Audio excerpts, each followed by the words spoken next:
Spoštovani gostje, cenjeni mediji, dobrodošli ponovno v Cankarjevem domu, v medijskem središču Državne volilne komisije, ki je danes zagotovo opravila veliko delo. Slovenke in Slovenci pa smo se v zgodbi naše države ponovno odločali, koga želimo za predsednika republike. Po izidu današnjih volitev bomo najprej pozdravili gospoda Marjana Šarca. Po izjavi bo na voljo tudi morda za 2 ali do 3 vprašanja.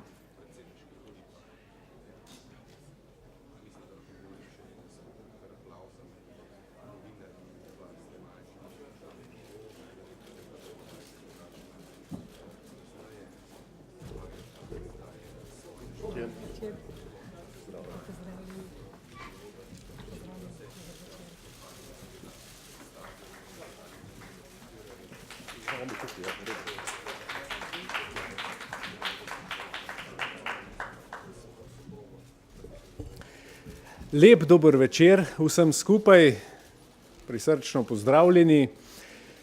Najprej, spoštovani gospe in gospodje, mi dovolite, da se zahvalim vsem, ki so glasovali zame, pa tudi tistim, ki niso, saj so pokazali, da jim demokracija nekaj pomeni in so se udeležili teh predsedniških volitev.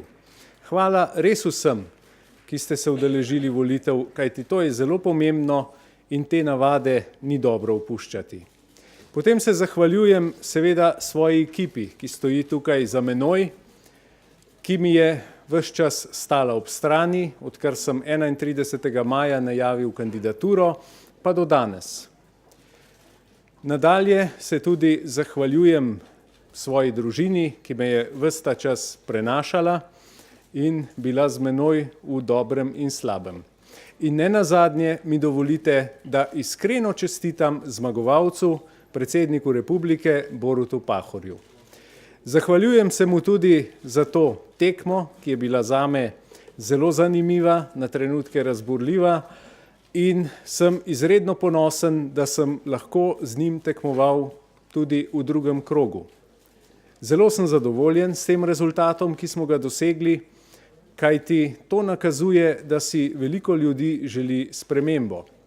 Ko govorim o spremembi, ne govorim o spremembi kar tako, samo da je nek nov obraz, pa smo vsi zadovoljni, nikakor ne. Predvsem se je pokazalo, da si ljudje želijo neke praktične politike.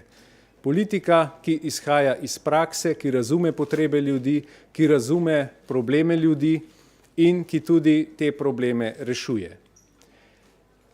Res, da smo na soočenjih obravnavali teme, ki niti ne sodijo v pristojnost predsednika republike, to se strinjam. In tudi mogoče bi bilo včasih boljše, če bi se bolj osredotočili na tista pooblastila, ki jih predsednik republike ima.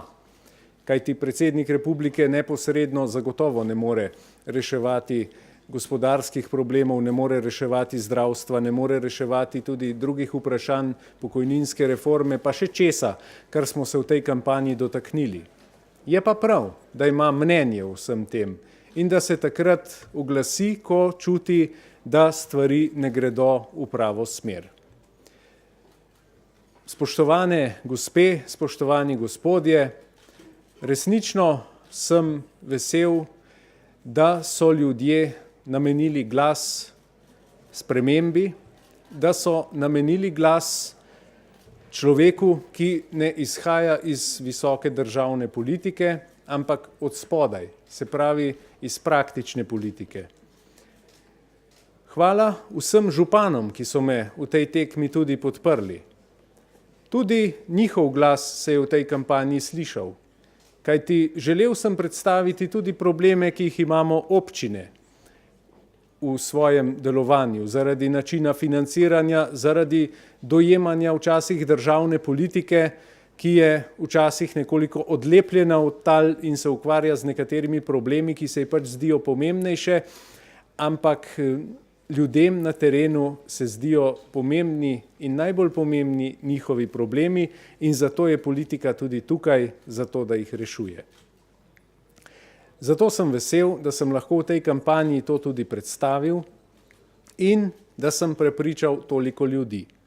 Je pa treba resnici na ljubo povedati, da ta rezultat seveda v odstotkih je visok, v številu glasov sva pa oba dobila relativno majhno število glasov, kajti udeležba je resnično zaskrbljujoča. Prej sem se zahvalil vsem, ki so prišli na volitve. Zdaj pa bi tudi apeliral na vse, ki delajo v državni politiki, da delujejo tako, da bo politika spet dobila zaupanje. Ne bom govoril o etiki in morali. To nima smisla, to ljudi ne zanima. Ljudi ne zanimajo visoko leteči problemi, visoko leteče floskule, fraze in ne vem kaj še vse. Ljudi zanima enostavno to, da bodo svojo plačo in svojo pokojnino lahko dostojno živeli. Zato pa mora politika še marsikaj storiti.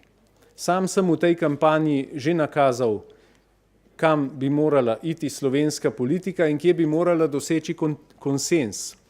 Se pravi, z bistvenimi spremembami, najprej začenši z volilnim sistemom, potem tudi z reformo zdravstva, s pokojninsko reformo in pa tudi reformo političnega sistema.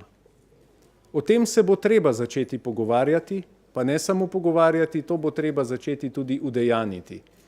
Kajti volilna udeležba bo tudi takrat višja, ko bodo ljudje imeli občutek, da volijo človeka, ne stranko.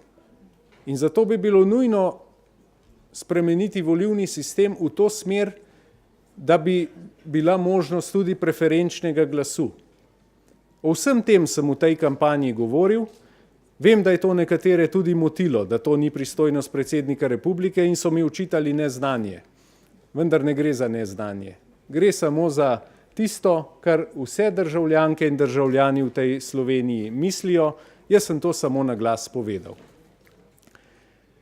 Predsedniku Borutu Pahorju želim uspešen nov 5-letni mandat. Želim, da bo uspešen pri tistem, kar si je zadal, in verjamem, da tudi v tej kampanji, ko sva se izmenjala nekatera stališča, sva se tudi pogovarjala, kaj bi bilo mogoče delati tudi drugače, in verjamem, da bo tudi tako. Kajti slovenska politika mora začeti delovati z roko v roki, vsaj pri ključnih vprašanjih. Normalno je, da se stranke in politiki ne strinjajo ali pa ne strinjamo med seboj vsem, ampak o tistih ključnih vprašanjih se bo pa treba poenotiti in bo treba tako delati, kajti kmalu bodo spet volitve in če bo volilna udeležba še nižja, potem tega ne bo možno pripisati samo volivkam in volivcem, ampak predvsem politiki, ali je prepričala ali ni prepričala. Še enkrat, iskrena hvala vsem za vaš glas, iskrena hvala ekipi, iskrena hvala moji družini in vsem, ki ste me v tej kampanji podpirali in bodrili. Hvala vam za pozornost, želim vam prijeten večer, kolikor ga je še ostalo, in se vidimo v novih podvigih. Hvala lepa.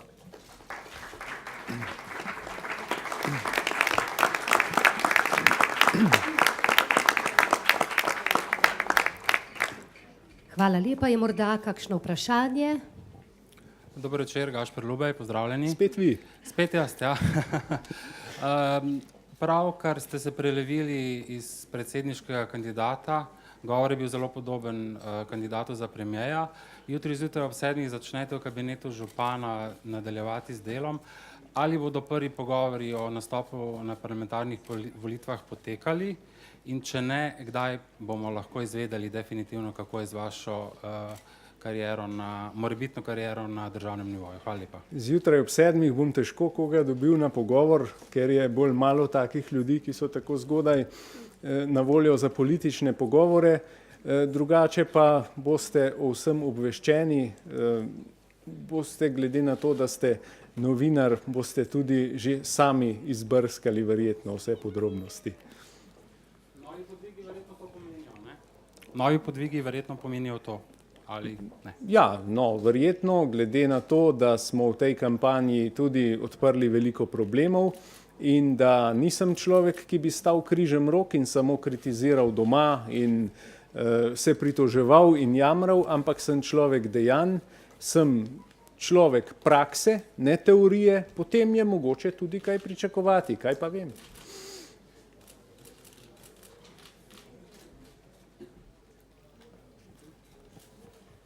Je še kakšno vprašanje? Ja, če smem, Aljuš Pertinač oddaja VV Faktor na TV3.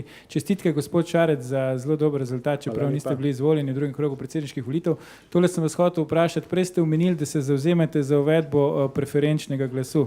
Če lahko pojasnite, lepo prosim, kako bi uvedli pri predsedniških volitvah preferenčni glas? Ne, predsedniške volitve, govorimo o parlamentarnih volitvah. A to tako malo pa spet ne vem, ne skrbite.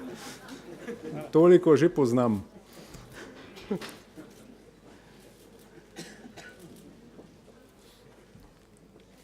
Hvala lepa. Če ni več vprašanj za zdaj, hvala lepa ekipi gospoda Marjana Šarca. Vam se zahvaljujem. Vas, gospod Šarec, pa seveda zdaj čaka priložnost za rokovanje s gospodom Pahorjem čez nekaj trenutkov.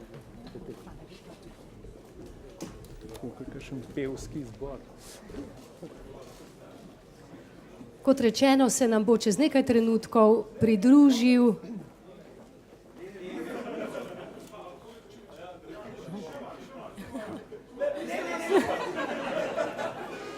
se še jaz umaknem.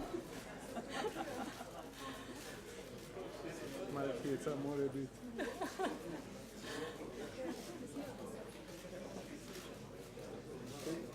Vi lahko tudi nadaleč, jaz pa ne znam.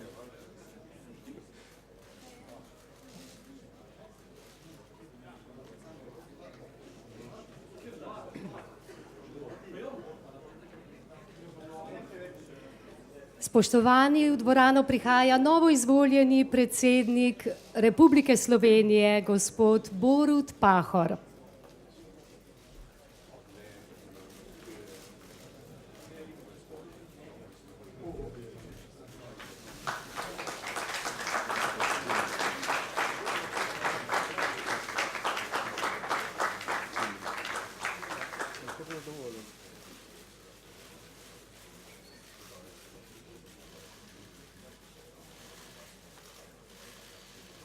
Čestitke tudi ekipi. Dobro smo ga sprehajali, ne?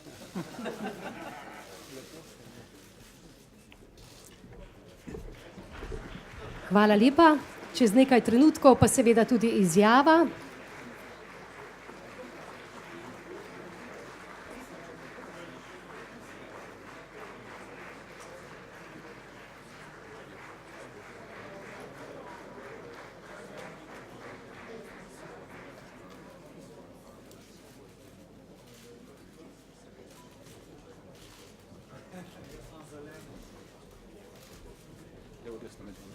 A tako, vsak na stran. Vmes boš... Predsednik vmes. Ne, on bo... Ja, je rekel, da se moramo malo nazaj. Nazaj, ok. Super smo. Tam so socialni demokrati. On je stvorelec. On tako je prav.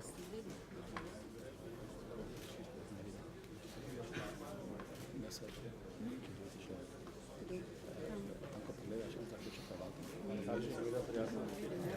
Pa pa ne. Šefice. Na mestu šefice.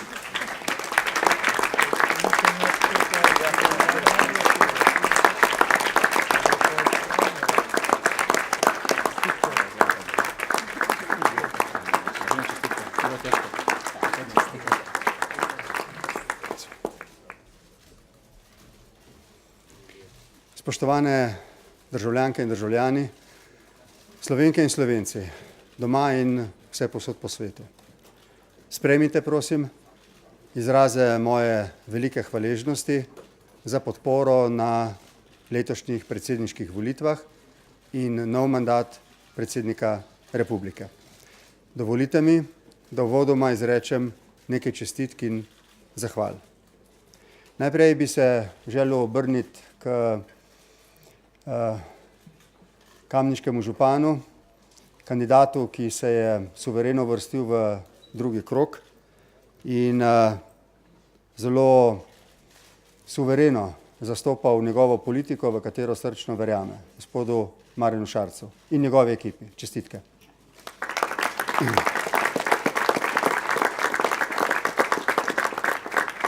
In preden nagovorim vse vas, bi se rad obrnil k moji ekipi in se vsem zahvalil za neprecenljivo podporo. Hvala.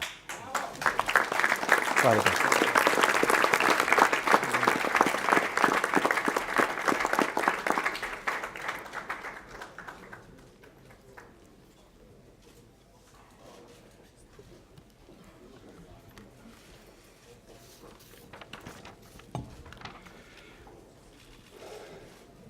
Spoštovane gospe in gospodje, kot predsednik republike, ki opravlja ta mandat, bi se želel zahvaliti vsem tistim volivkam in volivcem, ki ste šli danes na volitve in oddali svoj glas, bodisi za kolega Šarca ali zame.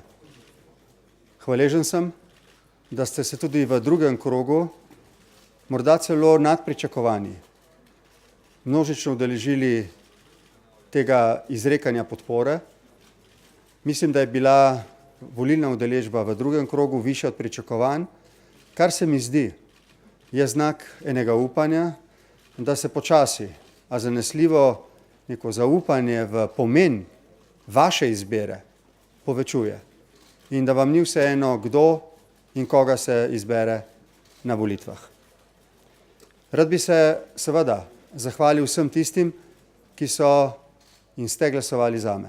Skupaj smo zmagali. Naj vam rečem, da smo pred 5 leti z mnogimi od vas, ne z vsemi, zmagali zlasti in predvsem zato, ker ste me podprli tudi kot protikandidata tedanjemu predsedniku. Tega sem se takrat in ves čas zavedal. Danes, 5 let kasneje, ste podprli mojo politiko in mene in ste glasovali za, ne proti. To je sporočilo, ki je neverjetno pomembno tako za Slovenijo, za njen položaj v svetu, kot tudi za mojo odgovornost do vas. Razumem vašo podporo kot željo, da v glavnem nadaljujem s politiko, ki sem jo vodil kot predsednik republike v zadnjih 5 letih. Vendar ne vam iskreno povem. In tukaj gre deloma zahvala tudi mojim tekmecem, nenazadnje v finalu kolegu Šarcu. Razumel sem, da ljudje od predsednika republike, ki je neposredno izvoljen, pričakujejo, da se pogosteje in jasneje izreče o nekaterih pomembnih vprašanjih in da na ta način prenese njihov glas v slovensko politiko. To ne pomeni, da bomo danes na jutri povsem spremenil koncept mojega oglašanja in sodelovanja v političnih razpravah. Vendar, kot pravim, razumel sem nekaj kritičnih in dobronamernih nasvetov ali kritik in upošteval jih bom. Mislim, da je zmagala politika, ki gradi na skupnem. Da je zmagala politika, ki iz preteklosti poskuša zaceliti rane razkola in se zaveda, da bo sodelovanje, zaupanje, dialog edina prava pot do politične enotnosti, če in ko jo bomo Slovenci, državljanke in državljani, znova potrebovali, če utegnemo, morda proti naši volji, priti do novih, za nas zelo usodnih odločitev. Priča smo trenutku po 20 letih, ko je nekdo na takem položaju vnovič dobil mandat. To je, prav tako se mi zdi, pomembno sporočilo. Vmes je bila kriza, do skrajnosti je znižala raven podpore in zaupanja ljudi v institucije in bil je čas, ki je trajal dolgo, ko smo vedno znova iskali nove in nove obraze, zato da bi poskušali uresničiti stara pričakovanja. To, da sem pravzaprav kot politik, ki je v slovenski državni politiki sodeloval vse od prvih demokratičnih volitev in nastanka te države, njenega vstopanja v Evropsko unijo in NATO, njenega preživljanja krize in reševanja perečih vprašanj sosedi in v mednarodni skupnosti, me danes zavezuje, da te izkušnje in modrost uporabim za to, da navznoter delujem kot predsednik vseh pomirjujoče, da gradim dialog tudi s tistimi, ki ste mi nasprotovali. Tako ljudmi, ki niste bili zadovoljni z mojim delom, kot s političnimi silami v državi, ki niso v celoti ali sicer odobravale mojega dela. Z vsemi se bom trudil v enaki meri kot doslej sodelovati politično nepristransko. Glede tega mi lahko absolutno zaupate.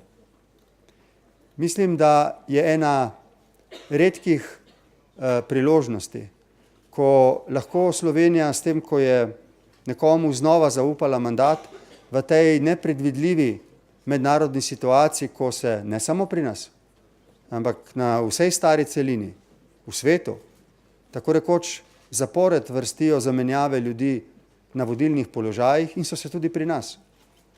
Da spadamo med tiste redke države, in to so stabilne, ugledne države, ki so ponovno zaupale mandat, recimo na Nizozemskem ali pred kratkim v Nemčiji.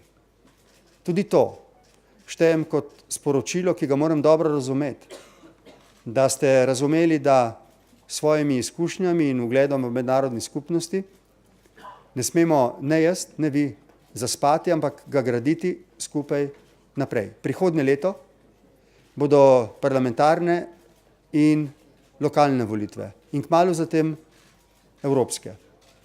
To bo čas, ki bo hkrati v zelo zapletenih in nepredvidljivih evropskih in mednarodnih okoliščinah terjal kljub vsem razlikam, ki se kažejo na volitvah, eno politično stabilnost in mir navznoter. Kot predsednik republike bom štel to za mojo osnovno nalogo. V mednarodni politiki pa skupaj z vlado in državnim zborom opraviti tista dela, ki so pomembna za to, da se kot država čim bolj navznoter in navzven zavarujemo pred različnimi dejavniki tveganja, ki bi utegnili ogroziti proces našega gospodarskega, socialnega in drugega okrevanja. Mislim, da smo v zadnjih nekaj letih, tako kot sem bil obljubil in s tem končujem, dosegli nekaj nepredstavljivega. V oddajah, ki so začenjale in zaključevale naša soočenja, je bila med drugim posredovana javnosti tudi moja izjava prav tukaj, s Tanjo, pred 5 leti, ko sem dejal, da pomeni morda moj uspeh znak upanja, da lahko skupaj dosežemo nepredstavljivo. In smo. Ilustracija tega ni samo sprava, ampak tudi nekateri drugi znaki novega časa, v katerega stopa Slovenija. Mislim, da postajamo boljša družba, v kateri pa ne sme ostati nihče od zadaj. Ljudje so v stiskah, imajo težave, imajo probleme. Tudi zaradi tega so moji tekmeci, kolega Šarc, dobili veliko podporo v upanju, da to pomeni spremembe. Ta glas slišim, ta glas razumem in ga bom poskušal pri svojem delu upoštevati. In čisto na koncu, Tani, ki me je nagovorila in tokrat drugič bolj vneto podprla za kandidaturo, mi stala ob strani, in mojemu sinu, ki je bil neprecenljiv svetovalec pri vsem in velik in navdihujoč prijatelj, bi se rad posebej zahvalil vsem vam, bi zaželel lepo in prijetno noč. Želim vam, da bi jutri začeli nov dan z upanjem, da gremo vsi skupaj, ne da bi kogarkoli puščali od zadaj naprej. Srečno Slovenija.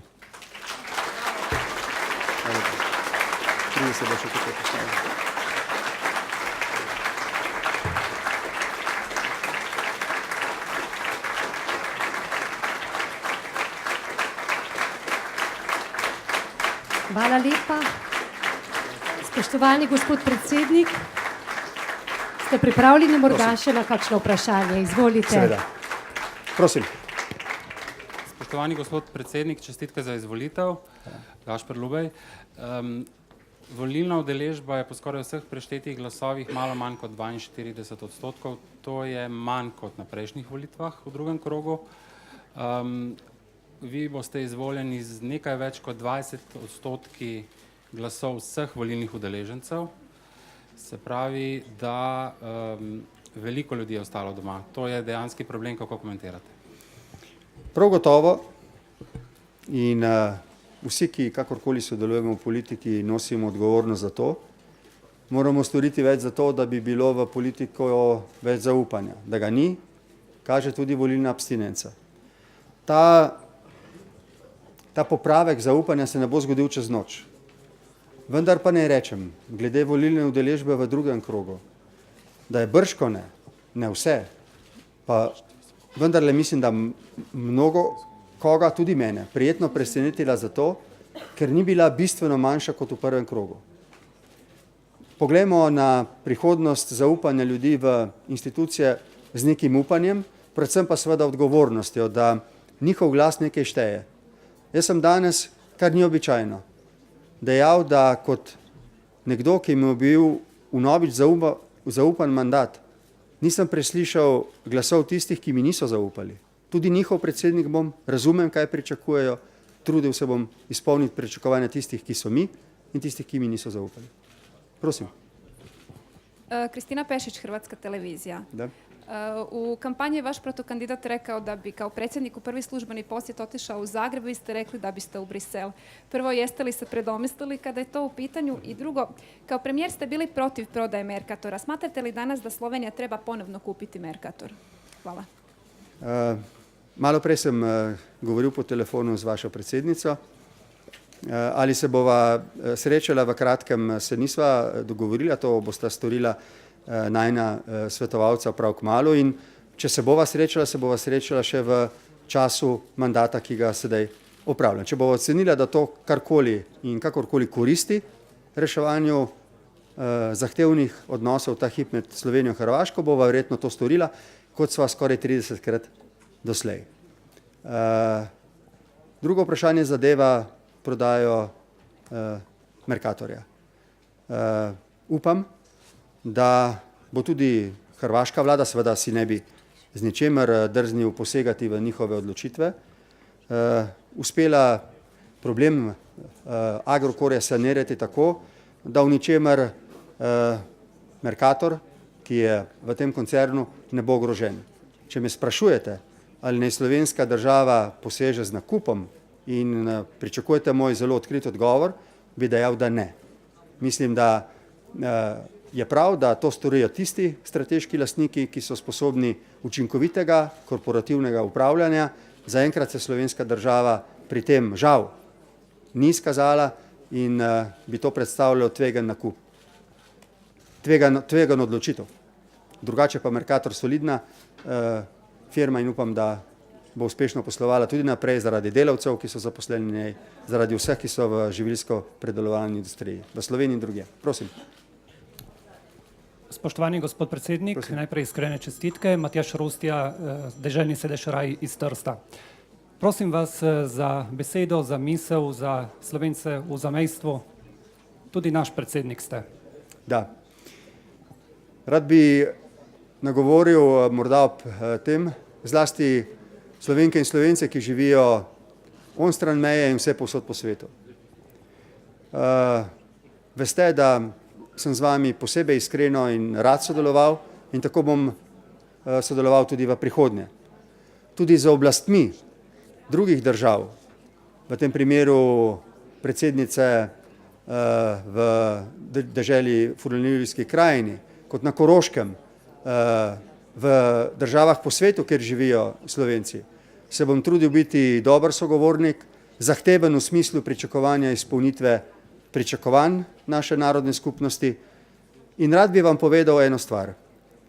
Živimo, kar se tiče Slovencev v zamejstvu v Evropi, ki upam, ostaja naš skupen projekt. Sem prepričan Evropejec in upam in verjamem, da bo ta dom miru in varnosti ostal trden in bo tej in novim generacijam nudil blaginjo in možnost za njihove talente. Mislim, da bi lahko Slovenija in Slovenci v zamejstvu še bolje sodelovali kot zdaj in to v enem multikulturnem prostoru, kjer bo to nas in njih še bolj povezalo, pa seveda tudi italijansko skupnost v Sloveniji, madžarsko skupnost v Sloveniji. Jaz v ta multikulturni prostor verjamem in vidim priložnost za ohranitev naše identitete v novih pogojih globalizacije v 21. stoletju samo, če smo del najbolj razvitih držav v Evropi, če smo znotraj njih medsebojno kot Slovenci povezani in če se ne bojimo odprte družbe. Kar se tiče Slovencev po svetu, pa moram reči, da mi je posebej ostal v spominu obisk v Argentini. To je bil zame poseben preizkus, zahteven. Tremo smo imeli tako mi kot oni, odlično se je obneslo. To je bil signal, da se časi spreminjajo in da Slovenija postaja domovina, ena domovina za vse in da je dovolj velika za vse, ne glede na kako različni smo si. Še Hvala kakšno lepa, vprašanje? prosim, še zadnje vprašanje, izvolite. Dobro večer, gospod predsednik, Karmel Gorič kanala. Eno vprašanje imam samo, kakšne bodo z novim mandatom vaše prve poteze oziroma česa se boste najprej lotili? Hvala. Seveda bom opravil vse tiste naloge, ki so na urniku že dogovorjene. Brško ne zaradi dejstva, da sem dobil ponovni mandat, lahko potrdim nekatera vabila tako v domovini kot v tujini za sprejemljiva. Če bi bilo drugače, sem povedal, da se bi odrekel vseh tistih ravnanj, ki bi določala politiko za dlje od časa mojega mandata. Ker sem ponovno izvoljen, mi to daje možnost, da lahko pravzaprav s polno legitimnostjo, kljub temu, da bom znova prisegel šele 23. decembra, opravljam svoje obveznosti. Verjetno bo ena od najbolj pomembnih obveznosti imenovanje novega namestnika v Senatu protikorupcijske komisije. Od izbirne komisije, ki bo v teh tednih izbirala kandidatko ali kandidata, pričakujem transparentnost in pričakujem najkvalitetnejše ime. To ime bom izbral po tehtnem premisleku in pred končno odločitvijo prosil kandidata ali kandidatko, da se javnosti predstavi. Če in kolikor bo prestal to zaslišanje, ki sem ga kot predsednik uvedel na novo, se bom za končno imenovanje tudi odločil. Drugače pa bom slovensko vlado sodeloval zlasti pri uveljavitvi arbitraže, slovensko vojsko pri pripravi načrtov, ki so v teku za to, da se posodobi, z parlamentom glede tistih vprašanj, ki jih moramo nasloviti tudi v luči prihodnjih državnozborskih volitev, z vsemi političnimi strankami, z vsemi političnimi skupinami, pa mislim opraviti nek pogovor za to, da se dogovorimo o nekaterih stvarih, ki so bistvene. Še prej upam, da bo kolega Šarec in njegova ekipa sprejel moje vabilo, da se na enem prijetnem in delovnem kosilu srečamo in tudi na ta način nekako poslovimo od tega tekmovanja, ki je bilo pošteno, ki je minilo brez žaljivk, ki je minilo brez grdih opazk in ki je morda tudi za voljo te ravni kulture ponovno vrnilo upanje v ljudi, da je vredno tekmovati, ampak tudi sodelovati. Hvala lepa. Hvala lepa, lep večer. Še naprej seveda pa je tudi predsednik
Hvala.